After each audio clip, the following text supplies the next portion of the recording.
Hi ನಮಸ್ಕಾರ ಎಲ್ರಿಗೂ welcome back to my channel. ಎಲ್ಲರೂ ಹೆಂಗಿದ್ದೀರಿ? ಆರಾಮಾಗಿದ್ದೀರಿ ಅಂದ್ಕೊಳ್ತಾ ಇದ್ದೀನಿ. ನಾವು ಕೂಡ ಆರಾಮಾಗಿದ್ದೀವಿ. ಇವತ್ತಿನ ಒಂದು ಕನ್ಫರ್ಮೇಷನ್ ಲಾಗು ಮತ್ತು ಇದೇ ಲಾಸ್ಟ್ ಲಾಗು ನಾನು ಮಾಡೋದು ಯಾವುದ್ರದ್ದಂದರೆ ಹೇರ್ ಕಟ್ ಲಾಗು. ಹಾಗಾಗಿ ವಿಡಿಯೋನ ಲಾಸ್ಟ್ ತನಕ ಕಂಟಿನ್ಯೂ ಆಗಿ ಸ್ಕಿಪ್ ಮಾಡ್ದಂಗೆ ನೋಡಿರಿ ಮತ್ತು ಈ ವಿಡಿಯೋಗೆ ಲೈಕ್ ಮಾಡಿರಿ. ಅದೇನು ಅಂದರೆ ಹೇರ್ ಕಟ್ಟಿನ ಕೊನೆಯ ವಿಡಿಯೋ ಆಗಿರುತ್ತೆ ನಂದು ಇದು.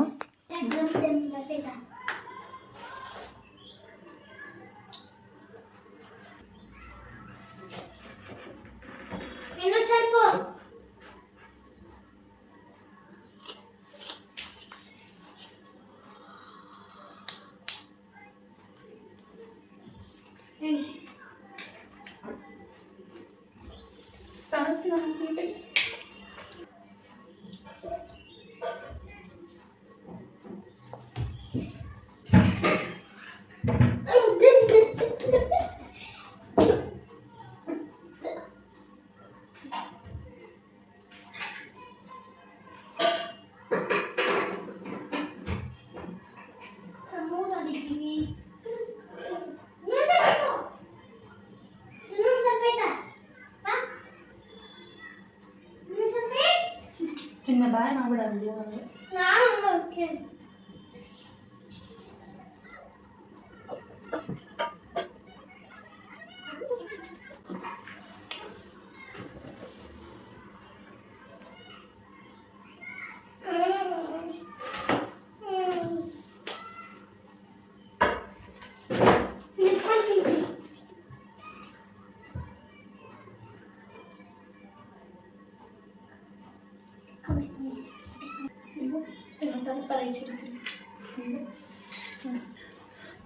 ಫ್ರೆಂಡ್ಸ್, ನಾನಿವತ್ತು ಒಂದು ಡಿಫ್ರೆಂಟಾಗಿ ಹೇರ್ ಸ್ಟೈಲ್ ಮಾಡ್ಕೊಂಡಿದ್ದೀನಿ. ನೋಡೋದಕ್ಕೆ ನನಗೇ ಡಿಫ್ರೆಂಟ್ ಆಗಿದೆಯಲ್ಲ, ತುಂಬ ಚೆನ್ನಾಗಿ ಅನಿಸ್ತೈತೆ ನನಗೆ ಇವಾಗ ಫೇಸು.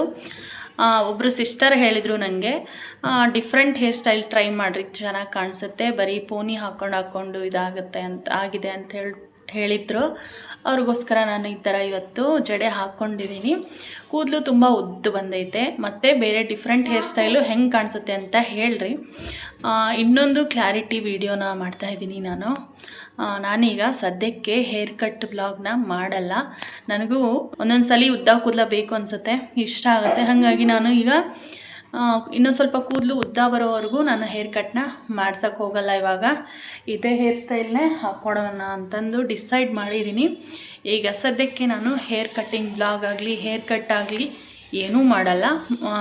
ನಮ್ಮ ಹುಡುಗಿದು ಒಂದು ಹೇರ್ ಕಟ್ ಮಾಡಿ ಚಿಕ್ಕ ವಿಡಿಯೋ ಕ್ಲಿಪ್ಪಿಂಗ್ ಇದೆ, ಅದನ್ನು ಇದ್ರ ಜೊತೆ ಅಟ್ಯಾಚ್ ಮಾಡ್ತೀನಿ ಅಷ್ಟೇ. ಅದು ಬಿಟ್ಟರೆ ಇದೇ ಲಾಸ್ಟ್ ಹೇರ್ ಕಟ್ ಬ್ಲಾಗ್, ಇನ್ನು ಮಾಡೋಕ್ಕೆ ಹೋಗಲ್ಲ. ನಾನು ಉದ್ದ ಕೂದಲ ಬಿಡಬೇಕು ಅಂತಂದು ಡಿಸೈಡ್ ಮಾಡಿದ್ದೀನಿ. ಹಾಗಾಗಿ ನಾನು ಹೇರ್ ಕಟ್ನ ಮಾಡ್ತಾಯಿಲ್ಲ. ಇಲ್ಲಿ ನೋಡ್ತಿರ್ಬೋದು, ಆಗಲೇ ಇಷ್ಟುದ್ದ ಕೂದಲು ಬಂದಿದೆ. ನಾನು ಹೇರ್ ಕಟ್ ಮಾಡಿ 1 ವರ್ಷ ಆಯಿತು, ಇಷ್ಟುದ್ದ ಬಂದಿದೆ. ಮತ್ತೆ ಕಟ್ ಮಾಡೋಕ್ಕೆ ಮನಸ್ಸಾಗ್ತಿಲ್ಲ. ನನಗೆ ಬೇಜಾರಾದಾಗ ನಾನು ಕೂದಲನ್ನ ಕಟ್ ಮಾಡಿಸ್ತೀನಿ. ಈಗ ಸದ್ಯಕ್ಕೆ ನನಗೆ ಲಾಂಗ್ ಹೇರ್ ಬಿಡೋ ಮನಸ್ಸಾಗಿದೆ. ಇದು ನನ್ನ ನ್ಯೂ ಹೇರ್ ಸ್ಟೈಲು ಹೆಂಗಾಗಿದೆ ಅಂತ ಕಮೆಂಟ್ ಮಾಡಿರಿ. ಮತ್ತು ಇದ್ರ ಜೊತೆನೇ ಇನ್ನೊಂದು ವಿಡಿಯೋ ಕ್ಲಿಪ್ ಆ್ಯಡ್ ಮಾಡ್ತೀನಿ, ಅದಕ್ಕೂ ನೋಡಿ ಸಪೋರ್ಟ್ ಮಾಡಿರಿ.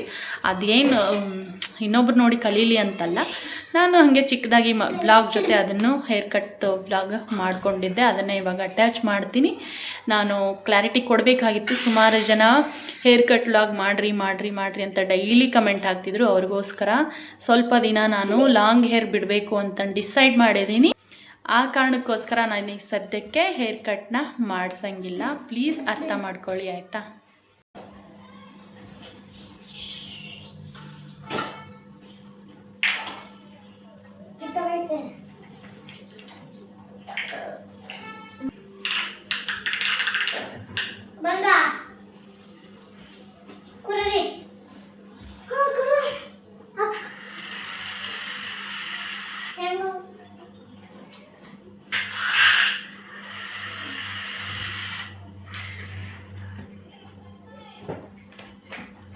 ಪ್ರಶ್ನ ಇದನ್ನ ತೊಗೊಂಡಿದ್ದೆ ಟವಲ್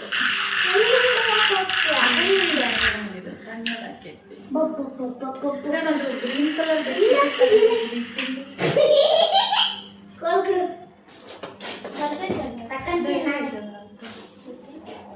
ಅದನ್ನು ವಾಷಿಂಗ್ ಮಿಷಿನ್ ಹಾಕಬೇಕು.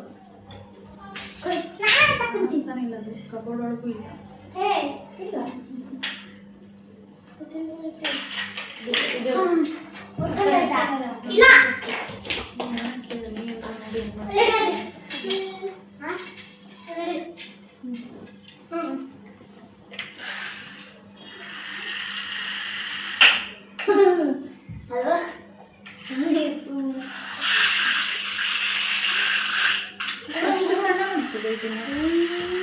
ಒಳಗಡೆ ಹಿಂಗ ಹಾಕತ್ತೆ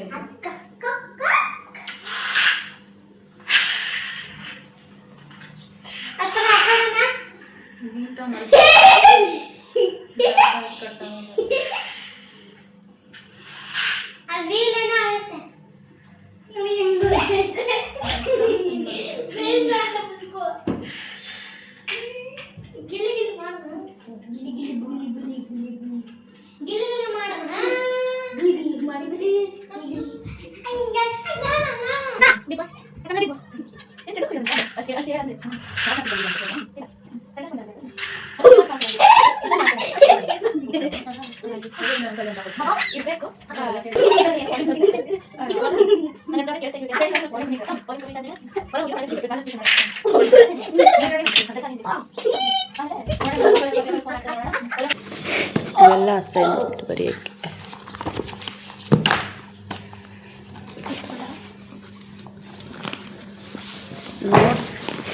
ನೋಟ್ಸೇ ಜಾಸ್ತಿ ಇದಾವಲ್ಲ.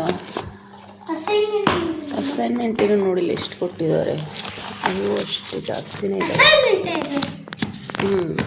ಇವೆಲ್ಲ ಅಸೈನ್ಮೆಂಟ್ಸ್ ಬರೆಯೋಕ್ಕೆ.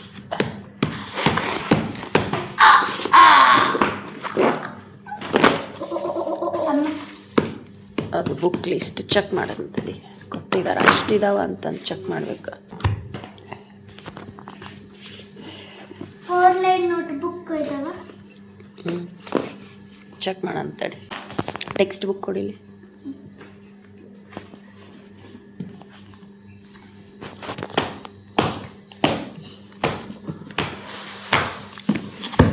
ಇದು ವಸಿಷ್ಠನ ಬುಕ್ಸು ಫ್ರೆಂಡ್ಸ್. ಇವತ್ತು ಕೊಟ್ಟಿದ್ದಾರೆ ನಮ್ಮ ಮನೆಯವ್ರು, ಹೋಗಿ ಈಗ ತಮ್ಮಂದು ಕೊಟ್ಟರು. ಫಸ್ಟು GK, ಅದಾದಮೇಲೆ ಕರ್ಸಿವ್ ರೈಟಿಂಗ್. ಇವರಿಗೆ 3 ವರ್ಷ ಕರ್ಸಿವ್ ರೈಟಿಂಗಲ್ಲೇ ಇವರು ಬರೆದಿರೋದು.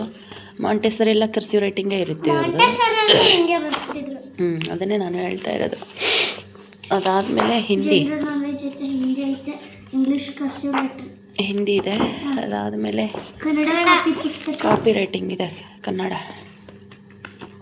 ಕಾಪಿ ಪುಸ್ತಕ. ಇದು ಮಾಂಟೆಸರಿ ಸಿಸ್ಟಮ್ ಥರ ಇದೆ ಬುಕ್ಕು. ಆಮೇಲೆ ಇದು ಅಂತ ನಾನು ನೋಡಿಲ್ಲ. ಕಂಪ್ಯೂಟರ್, ಇದು ಕಂಪ್ಯೂಟರ್ ಬುಕ್. ನಮ್ದು ಡಿಕೋಡಾ ನಿಮ್ಮದು. ಅದಾದಮೇಲೆ ಹಿಂದಿ ಇದು ಅಷ್ಟೇ.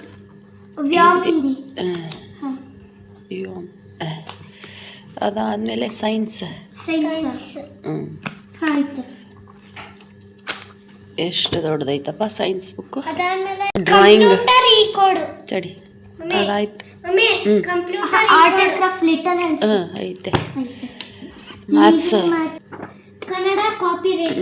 ಐತೆ. ಅದಾದಮೇಲೆ ರೆಡ್ವುಡ್ ಇಂಗ್ಲೀಷ್ ಗ್ರಾಮರ್ ಇದೆಯಾ. ಆಮೇಲೆ ಇಂಗ್ಲೀಷ್ ಮಲ್ಟಿ ಸ್ಕಿಲ್ಸ್ ಕೋರ್ಸ್ ಆಯಿತಾ. ಇದಿಷ್ಟು ಬುಕ್ಸು. ಇದಿಷ್ಟು ಎಷ್ಟಿದೆಯಪ್ಪ, 17 ನೋಟ್ಸ್ ಕೊಟ್ಟಿದ್ದಾರೆ. ಇದಿಷ್ಟು ಬುಕ್ಸಿಗೆ ಬೈಂಡ್ ಹಾಕಬೇಕು, ನೋಟ್ಸ್ಗಳಿಗೆ ಬೈಂಡ್ ಹಾಕಬೇಕು. ಈಗಲ್ಲ, ಫಸ್ಟ್ ಚೆಕ್ ಮಾಡ್ಕೊಳ್ಳೋಣ ಎಲ್ಲ ಇದ್ದಾವ ಅಂತ. ಚೆಕ್ ಮಾಡಿ ಆದಮೇಲೆ ಅದು 4 ಲೈನ್ ಇಲ್ಲಿಡು. ಅವು 2 4 ಲೈನ್ 4 5 6 7 8 ಇವಂತ ಡಿಫ್ರೆಂಟ್ ಇದ್ದಾವೆ ಇಲ್ಲಿ.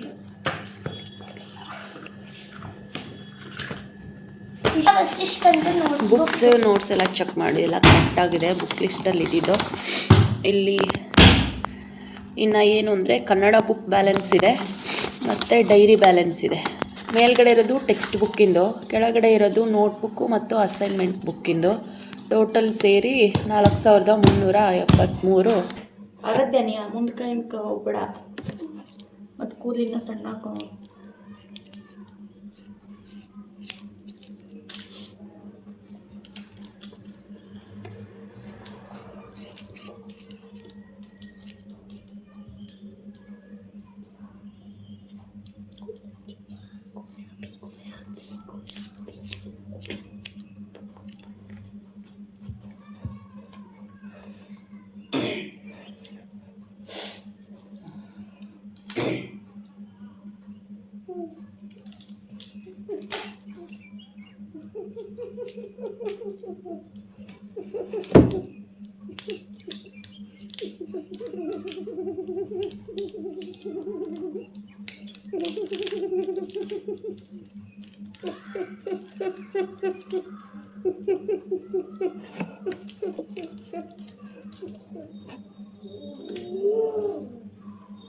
ಸಾಕು.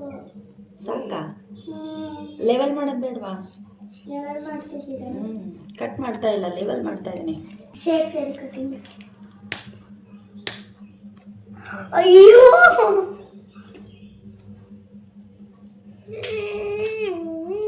ಅಕ್ಕಂದಷ್ಟ ಐತೆ ನಮ್ದು. ಇಲ್ಲ, ಅವಳಿಗೆ ಉದ್ದ ಐತೆ.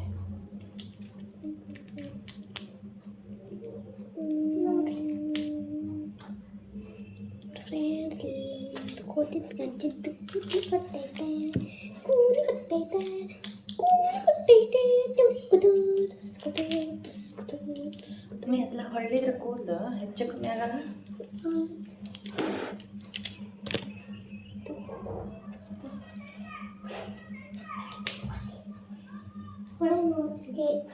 ನೋಡಿ ವಸಿಷ್ಠ ಸುಮ್ ಕೂತ್ಕೋ. ನೋಡಿ ಇಲ್ಲಿ. ಅಯ್ಯೋ, ಯಾರು ಮಾಡಿದ್ರಿ ಇದನ್ನ? ಇವಳೆ ಅತ್ತಮ್ಮಲ್ಲಿ ಕೂತ್ಕೋ. ಅದು ಮನೆ ತುಂಬ ಆದರೆ ಹೋಗಲ್ಲ. ಸುಮ್ ಕೂತ್ಕೋ. ಸುಮ್ಮನೆ ಇರು ಪುಟ, ಚುಚ್ಚುತ್ತ ಮತ್ತೆ.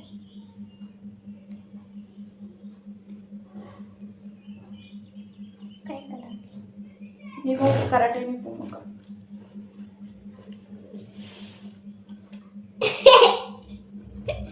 ಚೇರ್ ಮೇಲಿದೆ ನೋಡಿ.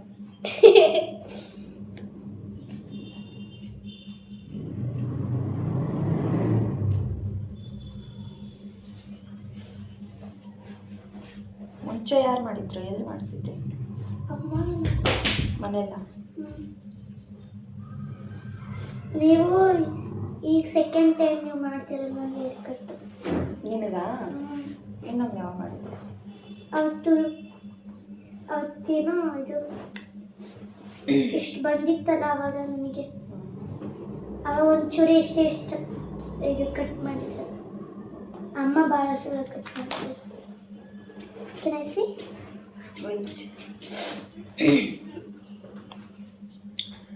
ಫ್ರೆಂಡ್ಸ್, ಇವಳದು ಇಷ್ಟೇ ಇಷ್ಟು ಕೂದಲ ಕಟ್ ಮಾಡಿದ್ದೀನಿ. ಇವಳು ಕೂದಲು ಕಲರ್ ನೋಡ್ತಿರ್ಬೋದು, ಕೆಂಚು ಕೂದಲಿದೆ, ಅಂದರೆ ಕಪ್ಪಿಲ್ಲ ಇದು ಕೂದಲು, ಈ ಥರ ಇದೆ. ಮತ್ತು ಸ್ಪ್ಲಿಟ್ ಹೇರ್ ಆಗೈತಿ, ಇದು ಸ್ಪ್ಲಿಟ್ ಹೇರ್ ಆಗಿದೆ ಮತ್ತು ಡ್ರೈನೆಸ್ ಜಾಸ್ತಿ ಇದೆ. ಹಾಗಾಗಿ ಸ್ವಲ್ಪ ತುದಿ ಕಟ್ ಮಾಡಿದ್ದೀನಿ, ಅಂದರೆ ಚೆನ್ನಾಗಿ ಬೆಳೀಲಿ ಅಂತ ಹೇಳ್ಬಿಟ್ಟು. ಏನಿಲ್ಲ, ಸ್ಟ್ರೈಟ್ ಕಟಿಂಗ್. ಸ್ಕೂಲ್ಗೆ ಹೋಗೋ ಮಕ್ಕಳಿಗೆ ಇಷ್ಟು ಸಾಕು, 2 ಜುಟ್ಟು 2 ಜಡೆ ಹಾಕೊಂಡು ಹೋಗ್ತಾರಲ್ಲ, ಹಾಗಾಗಿ ಸಿಂಪಲಾಗಿ ಕಟ್ ಮಾಡಿದ್ದೀನಿ. ಈಗ ಅದು ಸುಮ್ಮನೆ ಮಾಡಬೇಕು ಅಂತ ಪ್ಲ್ಯಾನ್ ಇರಲಿಲ್ಲ, ತಲೆ ಬಾಚುವಾಗ ನೋಡಿದ್ನಲ್ಲ, ಹಾಗಾಗಿ ಕಟ್ ಮಾಡಿದ್ದೀನಿ. ಇಷ್ಟೇ ನೋಡ್ತಿರ್ಬೋದು, ಇಷ್ಟು ಹೇರ್ ಕಟ್ ಮಾಡಿದ್ದೀನಿ.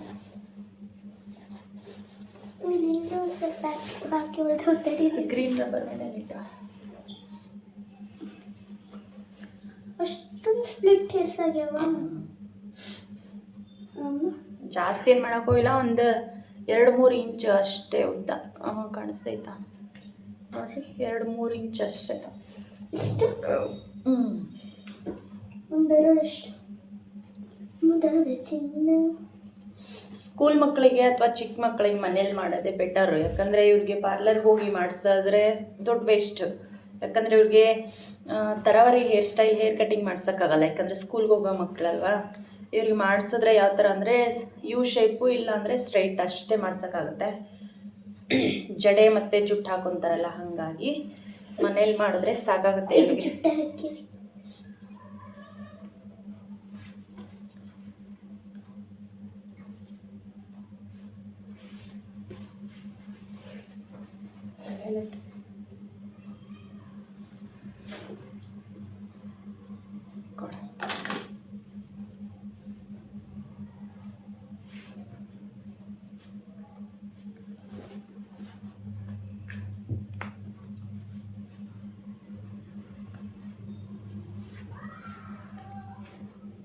ನೋಡಿ ಎಷ್ಟು ಚೆನ್ನಾಗಿ ಕಾಣಿಸುತ್ತೆ. ಮುಂಚೆ ಅಂತೂ ಚೆನ್ನಾಗೇ ಕಾಣಿಸ್ತಿಲ್ಲ, ಈಗ ಎಷ್ಟು ಚೆನ್ನಾಗಿ ಕಾಣಿಸ್ತೈತೆ ಹೇರ್ ಸ್ಟೈಲ್.